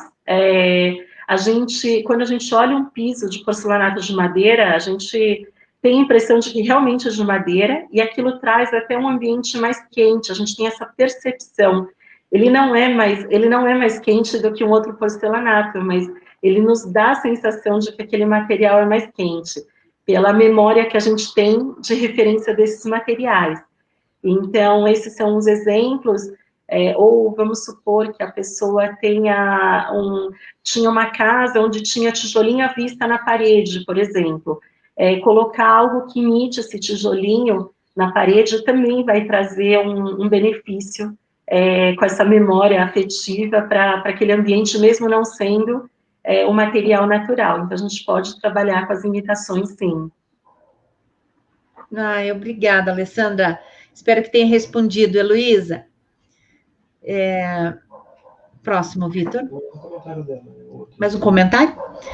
A própria Heloísa Padilha, ela fala assim, você falou de cuidados de ambientes, existem também cuidados com torneiras? O que é que você recomenda, Alessandra? Muito boa. Ok, muito boa essa pergunta. Recomendo, sim, para idosos em geral, é o que eu digo, é um facilitador para todos, mas ainda mais para esses nossos pacientes. A torneira em alavanca, que é aquela que você só pressiona, ou a em X, quando não é possível colocar torneiras com sensor, né? A gente tem torneiras com sensor também, para que eles não esqueçam a torneira aberta, algo nesse sentido, ou com temporizador, que é aquele que você aperta e ele tem um tempo para fechar, mas em se tratando de torneiras comuns, que aí não seriam esses tipos, O que vai facilitar muito é ou de alavanca mesmo, essas torneiras que têm alavanca, ou as torneiras em X, que vocês nunca utilizem a torneira redonda, porque escorrega muito, eles já têm uma dificuldade, né, no manuseio dessas torneiras, então se for em X, você consegue colocar os dedos entre essa torneira para poder girar. Então, isso é um facilitador. Até fazendo um link com isso, as maçanetas também, a mesma coisa, a maçaneta de porta, evitar colocar as redondas, que é muito difícil, e mesmo as de alavanca, as maçanetas de porta, tem algumas que elas são só retinhas, mas aí pode escapar a mão. Então, se elas forem em L, que ela abrace a mão, que ela não tenha como escorregar a mão, também é bem interessante da gente utilizar esse tipo de maçanetas e, no caso, as torneiras que você me perguntou. Elo, obrigada, Elo. Próximo, por favor. A Ana Paula Franco, ela fala assim, legal as dicas, poderemos lembrar também das luzes de segurança, aquelas da bateria, de bateria, né? Quando acaba a energia elétrica, e de retirar os espelhos para melhorar o ambiente. Obrigada pela ajuda de vocês. Tem algum comentário? Sim, obrigada, Ana. Sim, realmente a gente tem esses artifícios, né, daquela luminária que quando acaba a luz, mas nós temos os sensores de presença também, que é bem importante. A gente colocou na casa da minha mãe, porque às vezes é até difícil eles se orientarem onde é o interruptor para acender a luz, para ir a algum lugar, ou às vezes a minha mãe tinha mania de andar no corredor escuro mesmo, porque é algo que ela estava acostumada quando ela era mais nova. Então, nós colocamos sensor de presença na circulação, no corredor, porque assim que ela entrasse na circulação para ir ao banheiro, a luz acende. Então, isso é um facilitador também na questão de segurança, eu acho que é bem lembrado. Eu acho que isso é bem, bem interessante. E do espelho que a gente comentou, né, que sim, tentar evitar para não causar esse desconforto. Olha aí a Sandra. Oi, Sandra. Lara, ela comentando aí que foi uma excelente palestra. Obrigada. Obrigada. A Selma Cristina, excelente, muito obrigada. Obrigada, Selma. Selminha. A Patrícia Helena, parabéns, Alessandra, suas orientações foram importantíssimas. Obrigada. Ai, que amor. Muito obrigada, Patrícia. A Mônica Meyer de Almeida, eu costumava fazer ikebanas para minha mãe e sempre melhorava o astral do ambiente. Olha que Mônica, é bem legal. Eu já fiz curso de ikebana também, eu acho bárbaro essa técnica e realmente eu acho que equilibra o ambiente, né? Trazer essas plantas para dentro de casa e eu acho que além de toda a filosofia da ikebana, eu acho que o que é interessante é você fazer para sua mãe esse arranjo de flor, essa ikebana, né? Então, tem toda a sua energia, o seu elo afetivo ali de você fazer algo para ela, né? E para o ambiente também. Então, além de ter a questão natural das plantas, eu acho que tem essa afetividade também. Parabéns. A Mônica, velha conhecida nossa, Mariana Batista de Oliveira, espelho no ambiente atrapalha? Isso, exato. Dependendo do caso, e ainda mais para eles, eu acho que depende de cada caso e cada fase, né, Beth? A minha mãe ainda está numa fase que ela não se incomoda com o espelho. Isso. Então, a gente manteve o espelho, então ela ainda assim, se reconhece e tal, então ela fala, meu cabelo cresceu e tal. Então, ela se reconhece. Eu acho que aí talvez vá ser mais de caso, cada fase, né, e como eles estão se comportando, para a gente ver se tira ou não. De repente, se você for colocar espelhos na sua casa, de repente que seja removível, que não seja colado na parede, porque tem muitos arquitetos, né, eu também às vezes faço, quando são casais tradicionais e tal, a gente cola o espelho na parede, mas nesses casos o recomendável é que a gente coloque espelhos removíveis, porque se um dia você precisar tirar, é mais fácil, né? Para cobrir, né? Isso, exato, ou cobrir, exato, exato. Veja, tudo que a gente fala nunca é regra geral, né? A Alessandra comentou muito bem, não é regra geral. A gente alerta sempre a questão do espelho, porque é comum, né? Até tem gente que tem a alucinação, ela não se reconhece, ela fala com outra pessoa ali, e a gente sempre diz assim: olha, ela está tranquila, ela está se dando bem com aquela imagem refletida ali, ela está se divertindo ali, porque às vezes acontece deles darem boas gargalhadas ali com quem está ali, que na verdade é ela, mas ela não identifica, ela não se reconhece. Então, por que vai tirar o espelho? Às vezes a família não gosta, ela fica incomodada de ver isso, mas se ela está tranquila ali, gente, deixa ela ser feliz. Entende? Então, o problema, o que você precisa saber é que isso pode causar realmente estímulos negativos para ela. Então, daí sim, aí você sabe que o espelho, se às vezes ele está no banheiro e fica olhando só para aquele canto e fica brabo, cada vez que entra ali fica nervoso, uma das possibilidades você tem que saber que pode ser o espelho, além de ruído, além do barulho que tem da água caindo, por isso que é bom o chuveirinho, não é bom que seja. Então, uma série de coisas, tudo isso daqui são ideias que a gente dá, são estratégias, né, que você precisa saber para poder observar, como eu falei para a Adri ali anteriormente, né? A Mariana Batista é a mesma, né? A próxima, a Matilde Daniel. Meu papi fica sempre sentado no sofá e mesmo sendo de lado, ele acha que as garrafas de limpeza que estão à janela da cozinha são pessoas. É importante tirá-las da janela? Eu acredito que sim, né, Alessandra? Sim, sim, com certeza. É um estímulo que não está sendo tranquilizado. Benéfico. Isso. Eu acho que tudo que a gente puder evitar, né, essa confusão mental, eu acho que era importante, sim, se você puder retirar, seria ótimo.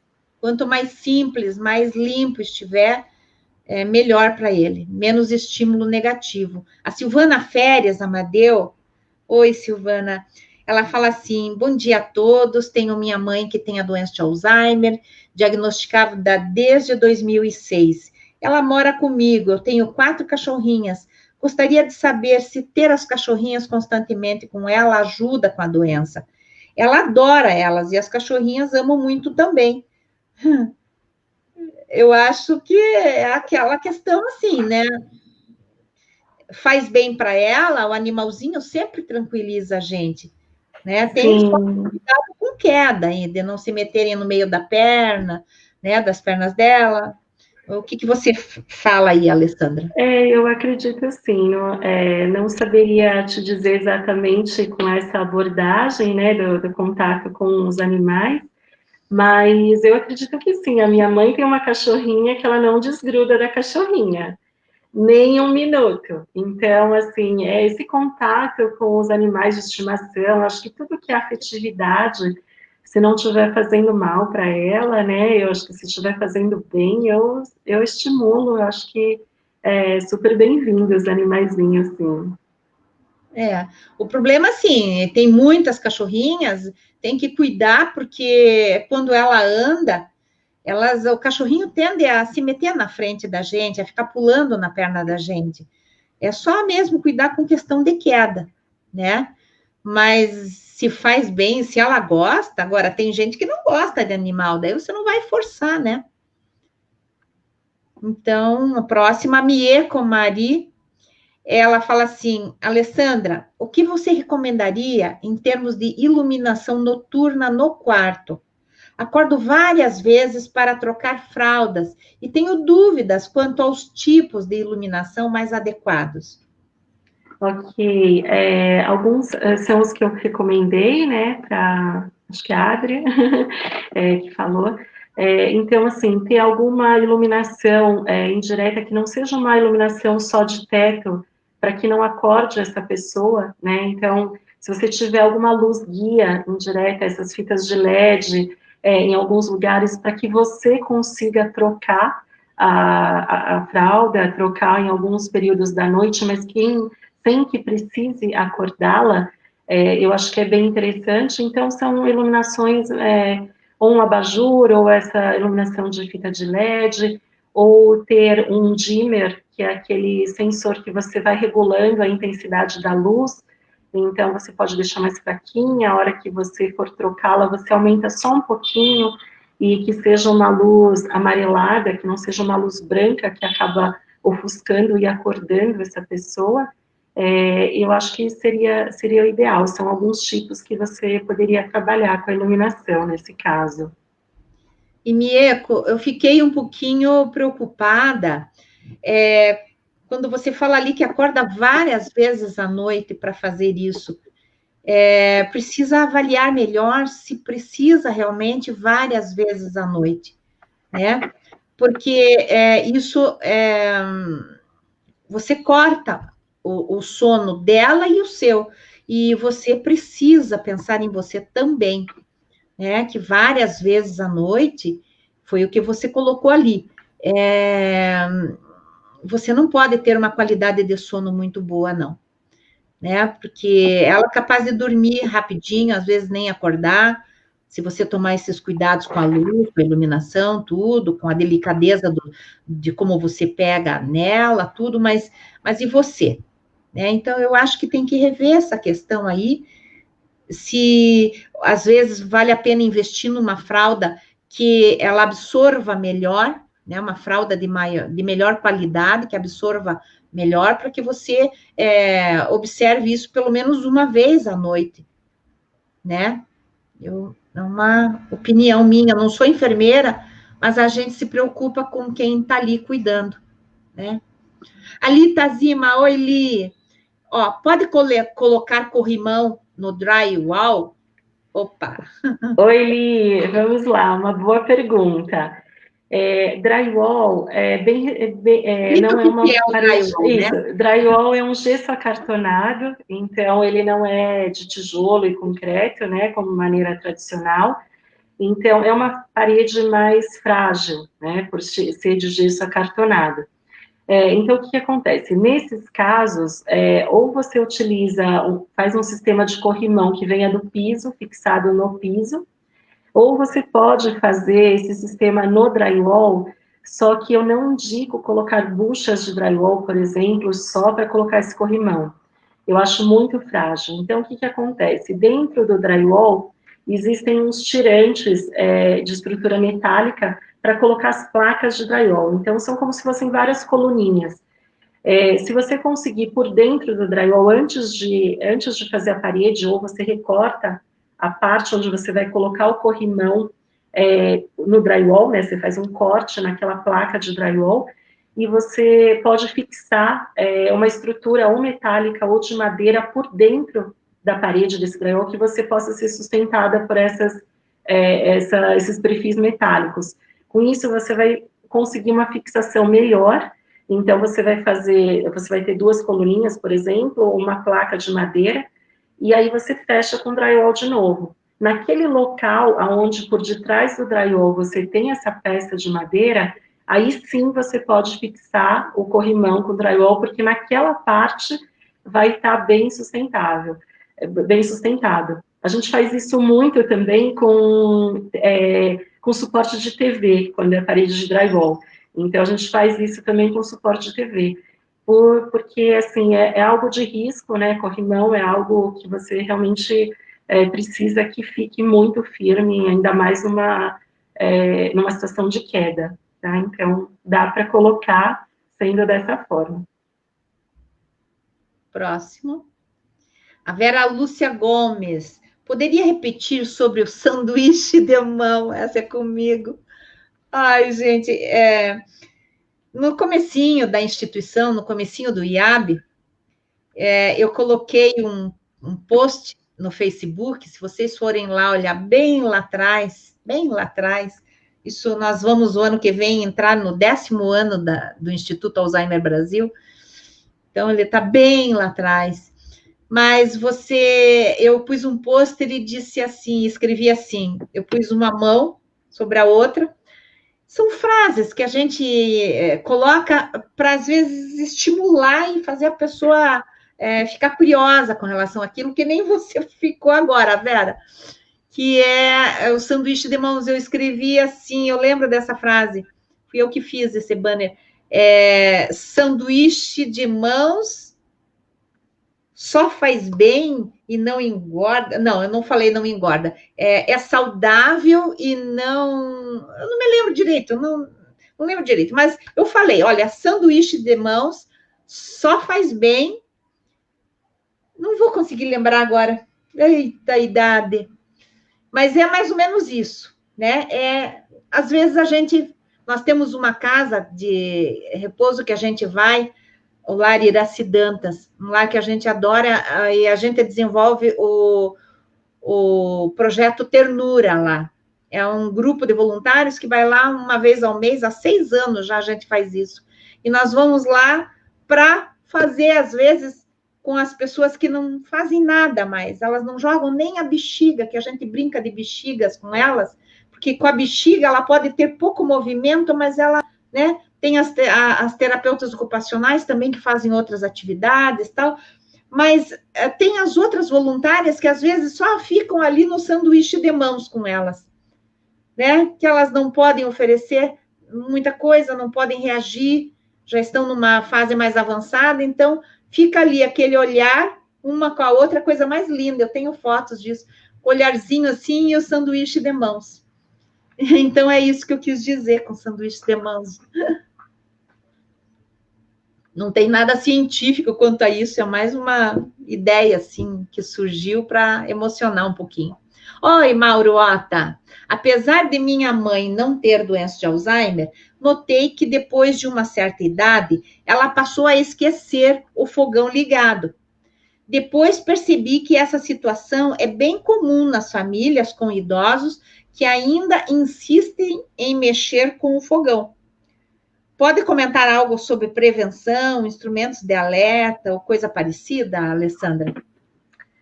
Puxa, Mauro, essa eu vou ficar te devendo. Porque realmente, assim, é uma questão complicada, eu acho. A questão, porque, assim, a gente não pode proibir a pessoa de utilizar o fogão, porque a gente está privando ela de utilizar, né? A gente vai ter questões como os alarmes de incêndio, esses outros métodos, mas geralmente é mais para uma área comercial e não para residência. Mas poderia ser algo para identificar, talvez, que ela que estivesse queimando alguma coisa, uma fumaça, sensor de fumaça, algo nesse sentido. Não é bem a minha área, mas o que eu posso te dizer seria isso. Mas eu posso pesquisar e chutar. Tem algum sensor, eu já ouvi falar que tem algum sensor, mas eu não sei também explicar agora, Mauro, mas você é da casa, depois eu acho que vale a pena a gente até abordar isso de novo. Sim, eu vou pesquisar e depois eu te retorno. Olha, no meu caso, eu sou perita em queimar coisas. Se eu deixar na panela e vir trabalhar, eu concentro tanto naquilo que eu estou fazendo aqui, que tem que queimar bastante lá para eu sentir o cheiro. Então, veja que isso é uma coisa que pode acontecer realmente, né? Se é pela idade, deve ser, mas eu sempre fui meio assim, eu concentro naquilo e esqueço. Então, agora, o que eu tenho? Eu tenho estratégias também, porque eu também aplico em mim, né? Se eu tenho alguma coisa para fazer, eu trabalho muito no celular, atendendo as pessoas, né? E mandando coisas e até verificando as redes sociais, eu corro com o celular, eu sento na frente ali da cozinha e fico daí mexendo ali. Mas enquanto não cozinha tudo, eu não tiro da panela do fogo, eu não posso sair de lá. Eu faço isso volta e meia. Então, o negócio é supervisionar também, né? É o que a gente Tem o sempre... idoso, a pessoa idosa, que pode acabar esquecendo, ou que ela se concentre mais, bem arriscado, né? Então, você tem que supervisionar, porque pode muito bem, até se tiver a tampa fechando, levanta o líquido, se tiver líquido cozinhando alguma coisa, e aquilo vaza, apaga o fogo, e daí começa uma outra situação mais grave ainda, que é a perder gás por ali, né? Continuar vazando o gás. Então, pessoas assim de mais idade, é bom sempre que a gente dê uma supervisionada sem ela perceber, porque, né, mais assim para evitar mesmo algumas coisas. Mas a pessoa que tem Alzheimer, então, tem que ter supervisão. Você não vai, né, chegar para ela e ficar. Você faça de uma maneira que você não mexa com a autoestima da pessoa também, né? Próxima, tem mais alguma coisa? Tem comentários. Hã? Tem uns comentários agora. Comentário, olha, as perguntas nós vencemos. Então, a Cláudia Abe, de novo aí, tá falante hoje, hein, Cláudia? Ó, eu fui cortar o cabelo do meu pai. Ele ficou sentado em frente ao espelho. Achou o máximo. Falou que parecia que estava na barbearia. Por enquanto o espelho fica. Exatamente. E acho que é até interessante, né, Beth, porque nesse caso, como ele não tem esse problema com o espelho, é até interessante ele ver cortar o cabelo, né? Porque ele vê o ato de cortar, né? Porque de repente ele se vê com o cabelo maior e depois de repente se vê com o cabelo mais curto, então o ato dele se ver, acho que foi bem interessante também. Gente, em resumo, a vida continua depois do Alzheimer. Entende? O melhor de tudo é que se continue tocando a vida como era antes, o máximo possível. Algumas adaptações precisam acabar sendo feitas, precisam ser feitas, mas é importante que ele se sinta também com a vida que ele tinha antes. Ele ia naquele barbeiro, ele tinha hábito de sair, de ir a um shopping, caminhar, claro, com os devidos cuidados, mas você tem que levar a vida como era antes para ele, tá? Miscelânea, opa, não deve ser o nome. Fala assim, o espelho na minha mãe melhorou a autoestima. Olha só, um comentário positivo do espelho. Ela começou a se observar e querer melhorar a aparência. Oh, que coisa boa! É isso aí, gente. Tem que continuar fazendo o cabelo. Ela gosta de cabelinho pintado de preto, pinte de preto o cabelinho dela. Não queira mudar, de repente, segundo o seu gosto. Isso é importante. Então, nesse caso, o espelho no ambiente, no espaço, como é que você falou? No lugar onde ela vive, faz bem. Ótimo. Próximo. A Rosária Armstrong, ótima palestra, foi muito esclarecedora. Obrigada, Rosária. Obrigada, Rosária. Então, gente, olha, ótimo, estamos assim bem no tempo, né? Eu vou ainda dar mais uns comentários, fazer mais uns comentários aí, né? Umas lembranças, mas antes eu queria agradecer a Alessandra. Alessandra, muito obrigada pela tua disposição, de você aí vir nos ajudar nessa missão aí. Conte sempre conosco também. Você agora está mais pertinho da gente, porque é voluntária nossa. Olha, é uma delícia quando as pessoas que a gente conhece, que ficam ali sempre acompanhando a gente, né, nas reuniões presenciais, pelo WhatsApp, pelas ações que a gente desenvolve. Gente, assim, é uma delícia, porque A gente também sofre 2 vezes quando o familiar, sinceramente, quando avisam a gente que o familiar faleceu, tudo, a gente sabe que a outra pessoa está sofrendo, né? O cuidador sofre com isso, vai ter que viver o luto, mas a gente fica triste porque daí são 2 pessoas que perdem, né? Inclusive aquela pessoa que está sempre conosco, como muitas, todas ali que falaram ali conosco, quase todas já acompanham a gente. Então, e às vezes elas ficam, às vezes elas querem poder colaborar também com o trabalho do IAB, que é totalmente voluntário. E a Alessandra, até mesmo antes de estar com a mãezinha, ainda em fase ainda mais para inicial do que para moderada, mas ela já pôde aí também nos ajudar mais de perto, né? Isso graças à minha irmã, né, que é a Adriana lá, que também ajuda, fica com a mãe uma boa parte. Então, dá para você se revezar bem entre eu e a Abi também. Eu agradeço muito. Com certeza, eu que agradeço, Beth, obrigada pelo convite, pela oportunidade de compartilhar um pouquinho aqui com vocês. Eu agradeço muito todos esses anos que a gente esteve no IAB também, de orientações, de palestras, de apoio à minha mãe, em algumas horas difíceis que a gente teve. A Beth sempre estava ali do nosso lado, nos apoiando, nos ajudando, nos aconselhando.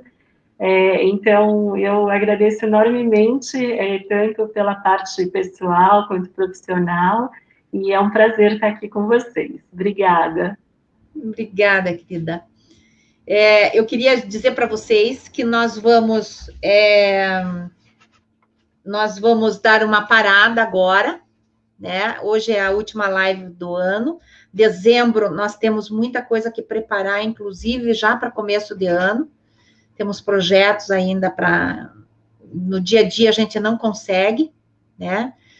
E então nós vamos dar uma parada, nós retornamos. Eu passei para as meninas. Hã? A data, obrigada, Vitor. Passei para as meninas e ele está me dizendo aqui que é dia 27 de fevereiro, último sábado, nós vamos retornar com todas as nossas atividades e muito mais, né? Nossa agenda para o ano que vem já está, assim, super, super, super planejada e lotada também. E eu queria, antes de mais nada, pedir para vocês aí que continuem, né, nas nossas redes sociais. Se puder, se gostar, curta mesmo. Vá lá no nosso canal do YouTube e se inscreva. É tão simples, gente. É 1 ou 2 cliquezinhos, vocês estão ajudando a gente a aparecer mais nas redes sociais aí. Isso traz pessoas para a gente, é importante, né? Que quando vocês lembram e avisam as pessoas, compartilham as coisas que a gente faz, gente, isso vocês estão poupando a gente também de ficar em intensa atividade, porque a gente pode tomar mais conta de determinadas ações do que ficar só compartilhando. A gente faz isso, né? Porque a gente precisa encontrar essas pessoas que estão precisando desse apoio da gente, tá? Então, eu peço para vocês que lá no Instagram também sigam a gente, compartilhem, convidem outras pessoas para fazerem parte. Isso é uma rede que vocês estarão, com certeza, ajudando bastante. Esse ano foi um ano, assim, bastante difícil para todo mundo, a gente sabe, né? Nós também tivemos que nos reinventar, tivemos as coisas boas também, porque tivemos que enfrentar a tecnologia aí e começar a utilizar de outros recursos, né? Outras plataformas aí, foi ótimo nesse aspecto, mas a gente continua dizendo para vocês, estejam conosco ano que vem, se cuidem bem, não abusem, tá bom? E outra coisa, curtam curtam esse período aí que vão ter que ficar mais em casa, que estão mais em casa, para fazer outras coisas, né? Vocês, vamos ter o Natal logo aí, mais alguns dias, menos de um mês. Natal, Ano Novo, não se aglomerem. Faça um sacrifíciozinho, né? Se tiver que reunir com distância, pouca gente, dependendo da situação, dependendo das recomendações sanitárias aí, tá? E curtam assim mesmo. Se tiver que ser por vídeo, vai ser por vídeo, porque uma coisa ninguém tira da gente, né? Que é o amor que a gente tem pelas pessoas que vão passar o Natal conosco, pelas pessoas que nos acompanham. Isso não é perdido. É só o abraço presencial, mas depois nós podemos fazer muito isso, tá bom? Então, que tenham um Natal abençoado, um ano novo mais abençoado ainda. Se Deus quiser, nós vamos passar por tudo isso numa boa, tá? Mas precisamos da saúde, tá bom? O Instituto Alzheimer Brasil agradece vocês por nos ajudar, por ter compreensão também, quando eu mando 2, 3, 4, 5, às vezes, não 5 nem tanto, mas que eu mando os avisos, né? Às vezes repetem, enfim, a gente agradece também pela paciência, né? E pela participação de vocês nas ações, pela confiança. Um abraço bem apertado em vocês, e se Deus quiser, né, agradeço aí a equipe do IAB Curitiba, a equipe do IAB São Paulo. Eu jamais faria nada sozinha, porque tem gente também conosco, tá? Comigo aí, ajudando. Então, o Instituto não sou eu, somos nós. Então, em nome de todos eles, que eu desejo a vocês um feliz e abençoado Natal e Ano Novo. Um beijo bem grande e lembrem, se precisarem, as linhas de apoio do IAB, aqueles 2 números de telefone que são super divulgados aí, eles, o WhatsApp, o áudio ali, tudo, vocês podem entrar em contato conosco a qualquer hora, tá bom? Um abraço para vocês e espero que eu não tenha esquecido de nada, mas se esqueci, me perdoe. Um abraço para vocês e até 2021, que será um grande ano, se Deus quiser.